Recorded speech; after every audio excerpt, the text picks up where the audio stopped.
Olá, meus queridos alunos, iniciando nossa 11ª aula. Sobrevivemos. Tem mais 4 ainda. O tema de hoje é incentivando a participação ativa e a autonomia dos alunos. Por que esse assunto? Ora, de extrema importância, né? Para colaborar com vocês, para que vocês consigam ter uma aula onde os alunos estejam engajados, sendo participantes ativos, que eles sejam autônomos, independentes, né? Não fiquem colados no professor, dependendo do que o professor vai dizer ou vai falar, que eles tenham ideias e colaborem com o andamento da turma, que sejam responsáveis tanto pelo seu material quanto pelo seu aprendizado, pelas tarefas propostas, pelas atividades dinâmicas, que eles se motivem a participar. Então, quanto mais o professor tiver na sala de aula uma turma em que a maioria ou todos, né, estejam engajados, sejam participantes, autônomos, responsáveis, todo mundo vai sair feliz da sala, né? Então, essa é a intenção dessa nossa aula de hoje. E essa participação ativa e autonomia são de suma importância na sala de aula, porque lá na aula das metodologias ativas eu falei para vocês que o aluno tem que ser o protagonista do ensino-aprendizagem. Ele não vai ser mais apenas o receptor do saber, ele tem que participar ativamente. Então, o professor tendo essa turma, sabendo desenvolver essa turma, habilidades de autonomia, responsabilidade, independência, eles vão se sentir importantes nesse processo e reforçando mais uma vez ainda que o aluno tem que pôr a mão na massa, ele tem que construir o seu aprendizado, não depender que o professor traga o conteúdo pronto para eles, né? Eles irem atrás do conteúdo e depois em sala aproveitar melhor ainda o espaço sala de aula, porque em vez de ficar passando conteúdo e explicando, o professor faz dinâmicas, faz exercícios, atividades, trabalhos em grupo, que é muito bom. Então, façam com que eles busquem o conteúdo e tragam para vocês o conteúdo pesquisado, usando as ferramentas que eles têm em casa, tanto tecnológicas, digitais, quanto no papel, digamos assim, né, mão na massa. E aí, então, utilizem mais o espaço sala de aula e o tempo que vocês têm para tirar dúvidas, para reforçar pontos e para fazer essas dinâmicas que interagem muito mais eles. O aluno vai poder, então, exercer e ter o pensamento crítico, porque no momento em que ele tem que buscar o conteúdo ou buscar soluções para as tarefas, atividades que vocês dão, eles vão exercer o pensamento crítico, eles vão saber ler mais, saber escrever mais, saber falar melhor, né? Porque eu lembro quando eu estava no ensino fundamental, tinha a aula de leitura oral. A gente ia para um espaço, acho que era a biblioteca, e lá faziam a gente ler um trecho de um livro para ver a questão da oralidade, né? E hoje em dia, eu acho que não fazem mais isso. E é tão importante saber ler, né? Às vezes a pessoa vai ler em voz alta para um grupo e gagueja, não põe pontuação, é horrível. Então, no momento que o aluno tem que buscar o conhecimento, depois apresentar para o prof e para a turma, ele vai então exercitar a escrita, o saber escrever bem, vai saber se expressar ao colocar para o grande grupo e vai saber ler, entender, né? Não é só ler as letras, é entender. E na questão dos cálculos também, né? Lá em que envolve física, matemática, também fazer eles exercitarem na escola, na sala de aula ou em casa, né? Esse pensamento matemático, lógico matemático, para eles realmente saberem dominar as exatas. Então é super importante dar sempre condições, usar sempre uma didática, uma metodologia em que o aluno seja o real protagonista e que ele então desenvolva todas as habilidades que lá na BNCC pedem, né? O aluno crítico, o aluno autônomo, responsável, porque afinal de contas, mesmo na criança pequenininha, até o final do ensino médio, a gente desde o início a gente está preparando alunos para a vida em sociedade, para o mercado de trabalho, para continuar os estudos, enfim, né? Então essas habilidades e competências têm que serem desenvolvidas desde o início e não deixar só lá para o final do ensino médio. Então, é de suma importância esse pensamento aí de exercitar a autonomia e a participação. Então, é claro que existem várias técnicas, dinâmicas, para que vocês, em aula, incentivem essa participação dos alunos, né? E podem, por exemplo, assim, ó, iniciar a aula antes de dar o conteúdo, né? Ou pedir para eles pesquisarem conteúdo, façam uma pergunta aberta para a grande turma, grande grupo, e deem um tempinho para eles analisarem, refletirem, ou organizem trabalhos em grupo, 3 ou 4 no máximo, para que todo mundo participe, e peçam para eles irem em busca daquilo que vocês querem falar. Por exemplo, eu vou trabalhar sobre o descobrimento do Brasil. Então, perguntem, né, para uma turma que ainda não sabe, né, as crianças, digamos assim, quem será que descobriu o Brasil? E como que ele descobriu? Aí eles vão pensar, eles vão buscar, e depois vão ter a resposta, né? Então, não deem as coisas prontas. Sempre, em cada conteúdo, cada assunto, cada tema, façam eles pensarem, façam eles buscarem as respostas. Façam bastante trabalho em grupo, seminários, né? Como eu falei na outra aula, deem tópicos de um mesmo assunto para cada grupinho. Aí eles vão pesquisar e depois vão expor para toda a turma, né? Aí cada grupo expõe para a turma um tópico de forma que toda a turma, todos os grupos fechem aquele conteúdo que vocês queriam explicar. E vocês só vão alinhavando aquilo que eles estão explicando, alguma coisa que não está bem explicada, alguma coisa que houve engano na explicação, que não entenderam. O professor vai alinhavando. Então, o professor não é mais o detentor do saber. O professor é o intermediário do saber e aprendizagem. Então, o professor é intermediário, não é mais o detentor do conteúdo do saber. Então, façam bastante dinâmicas, façam com que eles participem, chamem eles para participação. Vocês vão ver que até os alunos mais danados, os que não param quieto, vão se envolver. Porque, afinal, os que não param quieto é porque não gostam de ficar sentado, olhando, escutando, copiando, né? Eles querem agir. Então, essas atividades em que promovem a participação deles num grande grupo ou em pequenos grupos, é muito legal, eles vão amar. E vocês também, né? Porque, olha só, pensa por outro lado bom. No momento em que vocês dão tarefas para eles fazerem, ou faz aquela sala de aula invertida, em vez de explicar o conteúdo, dá para eles buscarem em casa o conteúdo de alguma forma, ou vocês já direcionam o site ou o link, ou eles vão buscar, e depois na sala de aula eles vão trazer a resposta e vocês vão intermediar ali o conhecimento. Tira da vocês todo o trabalho de ter que planejar uma aula, digamos, em termos de conteúdo. Claro que mesmo nesse tipo de aula, com dinâmicas ou sala de aula invertida, vocês têm que ter um planejamento, óbvio, né?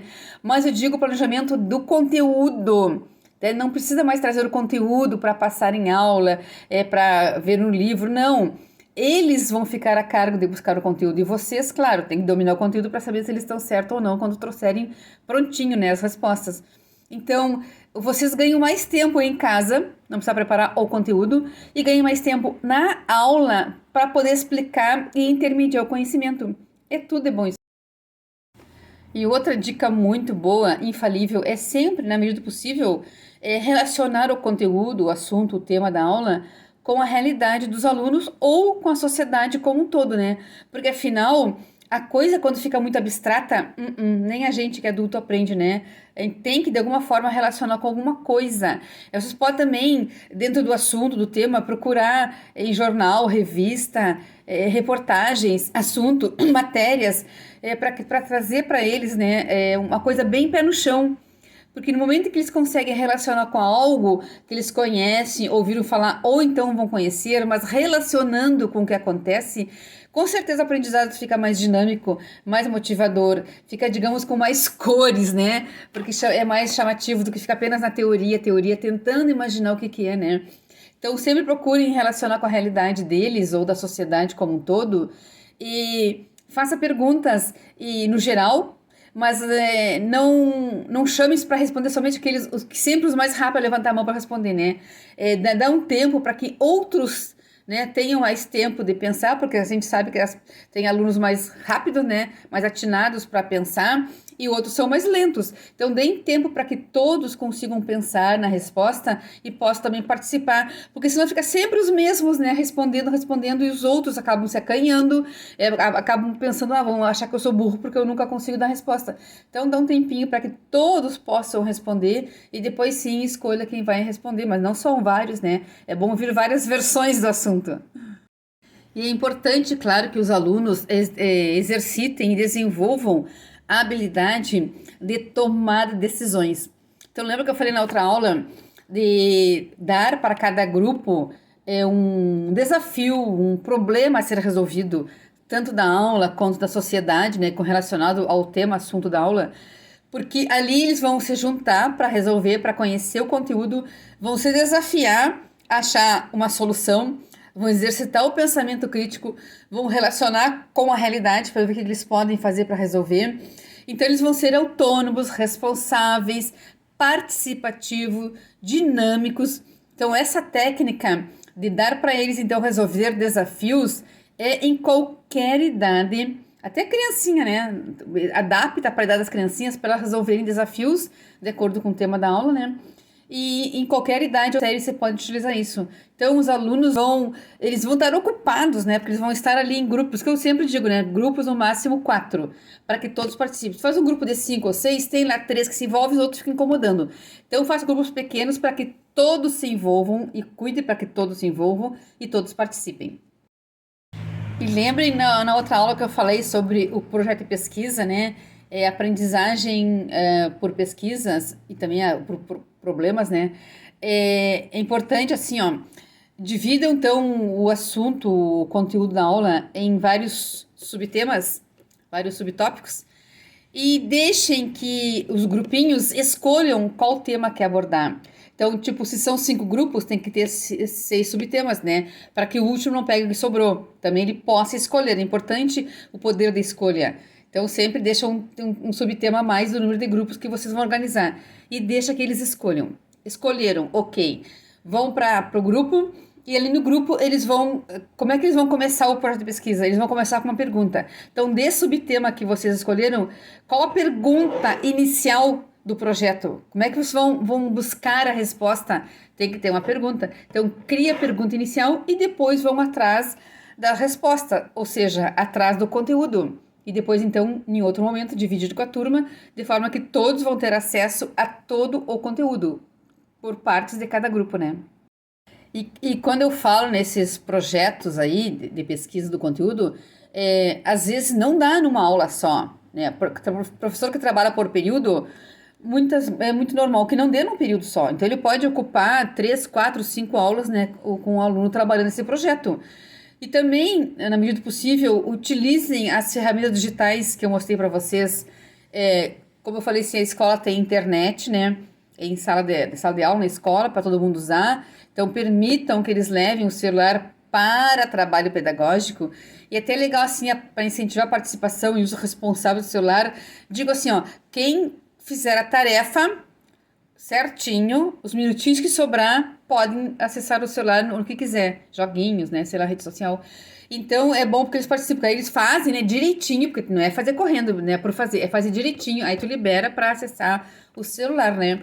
Então, não é necessariamente fazer tudo num período só, né, porque a coisa fica curta, corrida e não completa. Então, se é o professor que tem 4 horas de atividade, de repente em 4 horas dá sim para fazer, né? Mas se tiver que ocupar 2 dias de 4 horas, 2 dias de 2 turnos, tranquilo, né? O professor que vai saber. E também vai depender do andamento da turma, né? Tem turmas mais rápidas, tem turmas mais lentas, mas não lentas por se dispersarem. Lentas porque os alunos são mais lentos para realizar as tarefas, né? Mesmo tentando fazer as coisas. Então, cada professor vai conhecer a sua turma, seus alunos, né? Vai saber como aplicar. Então, se o aluno não tem a tecnologia na escola, usem aquelas ferramentas que eu passei para vocês, para eles acessarem em casa ou em algum outro lugar disponível. Eles podem se juntar em grupos também fora da escola, né? Então, usem as ferramentas digitais, porque eu falei para vocês que o mundo é digital e quando eles forem encarar o mercado de trabalho ou fazer uma faculdade, hoje tudo é pela internet. Hoje muita gente faz faculdade à distância, né? Que eu sei pelo meu polo, né? Até a pandemia, muita gente era descrente de estudar à distância. Com a pandemia, todo mundo foi obrigado a estudar à distância e trabalhar à distância. E aí viram que pode e é muito legal, né? Então, eles têm que aprenderem a trabalhar com as ferramentas digitais, porque eles vão usar ou no trabalho ou para estudar à distância, né? Então é muito legal isso aí, aproveitem e façam isso. E também uma coisa bem importante para fazer com eles, assim como eu falei para vocês numa outra aula, que vocês façam uma autoavaliação com vocês mesmos, né? Cada vez que aplicarem alguma tarefa, uma dinâmica, ou aquela questão de trabalhar com alunos desafiadores, né? Fazer uma autoavaliação com vocês, se aquilo que vocês fizeram deu certo, se não deu, o que eu posso melhorar. A mesma coisa é importante fazer com os alunos, né? Fazerem eles se autoavaliarem, pode ser no final da semana, né? É um feedback do que eles fizeram. No final da semana pode fazer uma autoavaliação, pode ser nos grupos que trabalharam juntos ou cada um, pessoalmente, particularmente.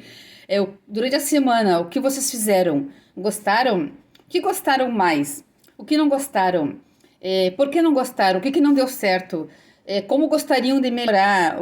Que sugestões vocês dão para a próxima semana? Então, a autoavaliação para eles se darem conta onde eles aprenderam mais, onde eles não conseguiram aprender, que dinâmica deu mais certo, que dinâmica não foi muito legal, não chegou até eles, né? Então, essa autoavaliação é muito importante, né? Um feedback deles, construtivo sempre. E também é importante sempre ajudar eles a regular o tempo deles. Tanto em sala de aula, né? Dar tempo para se juntarem, para trabalhar em grupo, depois o tempo para apresentarem. Eles têm que aprenderem a gerir o tempo deles. Também dê sugestões para gerir o tempo em casa, ter um tempinho para estudos. É importante ter essa rotina de estudo em casa, né? Não só pegar o caderno para estudar para a prova, né? Então, é importante ensinar eles também, tanto em sala de aula quanto ideias para fazer isso em casa, gerir o tempo. Porque com certeza depois do mercado de trabalho, os profissionais, né, que têm as empresas e vão contratar nossos alunos, eles vão cobrar dos alunos também a gestão do tempo, né? Ninguém gosta de um funcionário que fica perdendo tempo, que perde tempo em não fazer as coisas que tem que fazer, ou fica fazendo bobagem, não faz aquilo que tem que fazer. Então, essa questão de gerir o tempo deles é importante. Então, a gente tem que, em algum momento, de vez em quando, falar sobre isso com eles, né? De aproveitar bem o tempo. Claro que tem o tempo do relaxamento, lá do não fazer nada, fazer o que a gente gosta, né? Desestressar um pouco, né? Sair da rotina. Mas é importante gerir o tempo para essas coisas imprescindíveis, tanto na ensino-aprendizagem, quanto depois, quando for encarar uma faculdade ou um mercado de trabalho, né? E para encerrar então a aula, quero frisar que o professor sempre tem que ser um mediador, um facilitador, digamos assim, do processo do ensino-aprendizagem. Esqueçam aquela ideia do professor detentor do saber. Nenhum aluno quer saber mais disso. Ele quer um professor mais amigo, mais próximo dele, que medie o conhecimento, que ajude ele a entender aquilo que ele fez, ou ajudar ele a buscar o conhecimento. Tá? E é importante também, gente, que no momento que vocês vão exercitar todas essas técnicas e dinâmicas para incentivar a participação ativa, a autonomia, vocês vão estar fazendo com que o aluno seja empoderado. Ele vai se sentir importante, ele vai se sentir realmente o principal protagonista do processo da aprendizagem. Ele vai se sentir mais responsável, autônomo, tudo essas habilidades que precisam ser desenvolvidas no aluno para que depois, quando ele sair da escola, ele saia um cidadão pronto para enfrentar a sociedade e o mercado de trabalho. Então, é importante que o professor sempre se coloque à disposição para ajudá-lo. É importante sempre deixar claro assim, ó, se precisar de alguma coisa, me chama. Se precisar, me fala. Até aqueles problemas que eu falei para vocês, quando tem alunos desafiadores, né? Precisar conversar, me chama no particular, me chama fora da aula. Sempre se coloca à disposição para ajudá-los, para contribuir com o progresso deles no estudo. Com certeza, lá no final do ano, quando o aluno se sentir com sucesso, perceber que ele foi aprovado, mas aprovado com conhecimento e que quantas coisas diferentes ele fez e que ele aprendeu, ele vai agradecer vocês. Quantas vezes alunos, depois de anos, passam por nós, né? Ou em rede social dizem: Ah, professor, eu lembro daquilo que tu fez, muito obrigada, foi graças a ti que eu fiz tal coisa, né?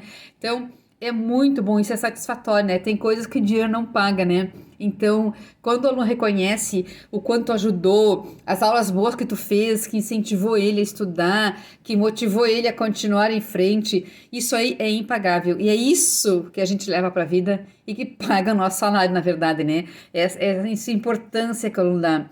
Mas a gente tem que dar, então, esse espaço para o aluno se manifestar e o aluno se tornar autônomo, independente e a gente intermediar o conhecimento. Isso é fundamental. Gente, então um abração aí, até a próxima aula.